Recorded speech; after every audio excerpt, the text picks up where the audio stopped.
Ketiga kasus ini belum bisa kita golongkan sebagai hepatitis akut. 3 anak di Jakarta dikabarkan meninggal dunia karena hepatitis akut. Namun Dinas Kesehatan atau Dinkes DKI Jakarta mengaku belum bisa mengungkap penyebab penyakit misterius tersebut. Dinkes menyebut kasus ini berbeda dengan kasus hepatitis yang sudah diklasifikasikan sebelumnya. Kasus hepatitis akut tersebut saat ini masih dalam tahap investigasi bersama Kementerian Kesehatan dan pihak terkait. Kepala Bidang Pencegahan dan Pengendalian Penyakit Dinkes DKI Jakarta, Dwi Oktavia mengatakan pihaknya tengah mendalami kasus yang dicurigai. Yang menyebut kasus ini berbeda dibandingkan hepatitis A sampai E yang sebelumnya sudah berhasil diklasifikasikan. Oleh karena itu, pemeriksaan yang dilakukan pun berbeda dibandingkan kasus hepatitis pada umumnya.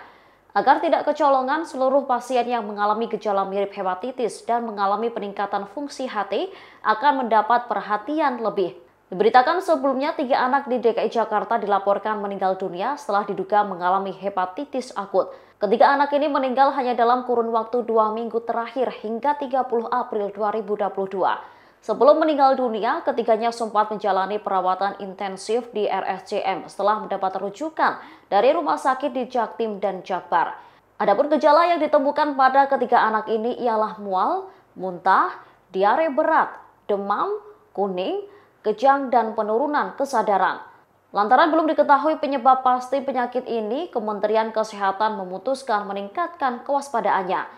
Terlebih Badan Kesehatan Dunia atau WHO juga telah menyatakan kejadian luar biasa atau KLB pada kasus ini. Pasalnya hepatitis akut ini juga telah menyerang anak-anak di Eropa, Amerika, dan Asia yang juga belum diketahui penyebabnya sejak 15 April. Memang sampai saat ini ketiga kasus ini belum bisa kita golongkan sebagai hepatitis akut dengan gejala berat tadi, tetapi baru masuk pada kriteria yang kita sebut sebagai pending klasifikasi karena masih ada pemeriksaan laboratorium yang harus dilakukan, terutama pemeriksaan adenovirus dan pemeriksaan untuk hepatitis E yang membutuhkan waktu antara 10 sampai 14 hari ke depan.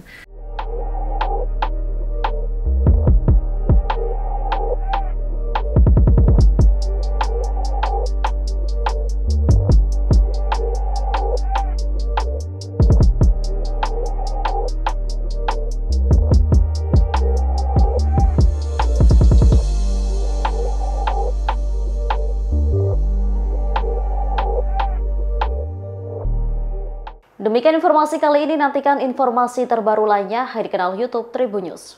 Terima kasih sudah nonton, jangan lupa like, subscribe, dan share ya!